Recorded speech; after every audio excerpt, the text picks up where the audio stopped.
ঝাড়গ্রামের দিকে নজর রাখবো, কারণ ঝাড়গ্রামে কয়েকদিনের প্রবল বৃষ্টিতে বিপত্তি সুবর্ণরেখা এবং ডুলুং নদীর জলস্তর বেড়ে বিপর্যস্ত ঝাড়গ্রামের সাঁকরাইল ব্লকের আন্ধারি গ্রাম পঞ্চায়েতের বিস্তীর্ণ চাষের জমি।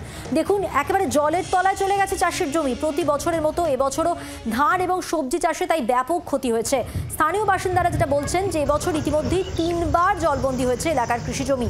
এর আগে সবজি ও ধান চারা নষ্ট হয়েছিল, আর এবার ধান রোপণ করা জমিগুলি জলের তলায় চলে গেছে। তবে বৃষ্টি কিছুটা কমতে ধীরে ধীরে জমি থেকে জল নামা শুরু হয়েছে, কিন্তু ক্ষতির পরিমাণ এতটাই ব্যাপক যে কৃষকদের দুশ্চিন্তার শেষ নেই।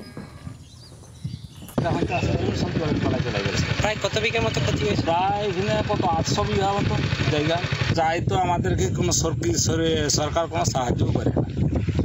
ডুলুং নদী থেকে মোটামুটি জলটা আসে, যখন আসে তখনই সুবর্ণরেখা যে নদীতে যখন জল হয়ে যায় তখন আমাদের সমস্ত জমি সব ফসল সব মোটামুটি নষ্ট হয়ে যায়। ডুলুং নদী, আর এই ডুলুং নদী কিছু দূর গিয়েই সাঁকরাইলের গর্ধরা এলাকায় সুবর্ণরেখার সঙ্গে সেখানে মিশে গেছে।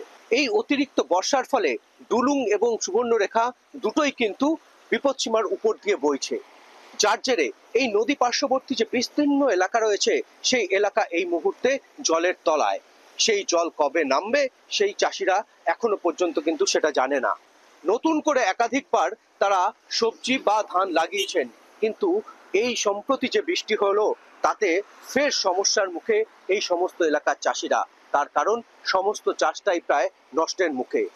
এই মুহূর্তে তাদের একটাই আর্তি, সরকার যদি এই সমস্ত চাষের বিমার যে টাকা সেটা যদি তাদের না দেয় তাহলে তাদের চরম দুর্ভোগ পোহাতে হবে।